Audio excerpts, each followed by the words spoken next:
പേരിൽ സിംഹമൊക്കെ ഉണ്ടെങ്കിലും സിംഗപ്പൂർ ഒരു കാലത്തും സിംഹങ്ങളുടെ ആവാസ വ്യവസ്ഥയായിരുന്നിട്ടില്ല.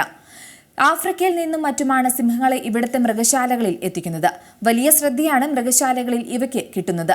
ഇത്തരത്തിൽ സിംഗപ്പൂരിലെ മൃഗശാലയിൽ എത്തിയ ഒരു ആഫ്രിക്കൻ സിംഹമായിരുന്നു മുഫാസ. തികച്ചും ഏകാഗിയായിരുന്നു മുഫാസ. മറ്റുള്ള മൃഗങ്ങളോട് സഹവസിക്കാൻ താല്പര്യമില്ലാതിരുന്ന മുഫാസയ്ക്ക് പക്ഷേ മറ്റ് സിംഹങ്ങളെക്കാൾ ആയുസ് കൂടുതലായിരുന്നു. 20 വയസ്സായിരുന്നു മുഫാസയുടെ പ്രായം. സാധാരണ സിംഹങ്ങൾ 13-14 വയസ്സുവരെ ജീവിച്ചിരിക്കും. മുഫാസയ്ക്ക് കുട്ടികളൊന്നും ഉണ്ടായിരുന്നില്ല. ഒടുവിൽ കൃത്രിമ ഗർഭധാരണത്തിലൂടെ മുഫാസയുടെ ജീനുകളുള്ള ഒരു സിംഹക്കുട്ടിയെ ജനിപ്പിക്കാൻ മൃഗശാല അധികൃതർ തീരുമാനിക്കുകയായിരുന്നു. പ്രക്രിയകൾ പൂർത്തിയാക്കി. എന്നാൽ ഇതിനിടെ മുഫാസ തീർത്തും അവശനായി.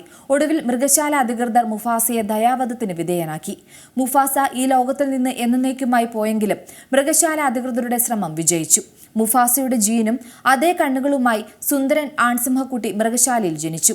മുഫാസയുടെ പുത്രൻ. അവനെ അവർ സിംബ എന്ന് വിളിച്ചു. 2021 സിംബയുടെ ജനനം. സിംബയുടെ ജനനശേഷം അണുബാധയുണ്ടായതിനെ തുടർന്ന് അമ്മ കെയ്ലയ്ക്ക് സിംബയ്ക്ക് പാൽ കൊടുക്കാൻ പറ്റിയിരുന്നില്ല. പ്രത്യേകം തയ്യാർ ചെയ്ത കുപ്പിയിലാണ് സിംഹക്കുട്ടിക്ക് മൃഗശാല അധികൃതർ പാൽ നൽകിയിരുന്നത്.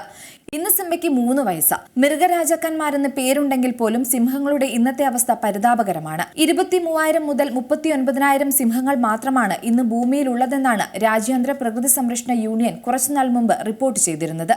ഏറ്റവും പുതിയ വാർത്തകളും വിശേഷങ്ങളും വിരൽ തുമ്പിലറിയാൻ സീ മലയാളം ന്യൂസ് എല്ലാ ഡിജിറ്റൽ പ്ലാറ്റ്ഫോമുകളിലും ലഭ്യം.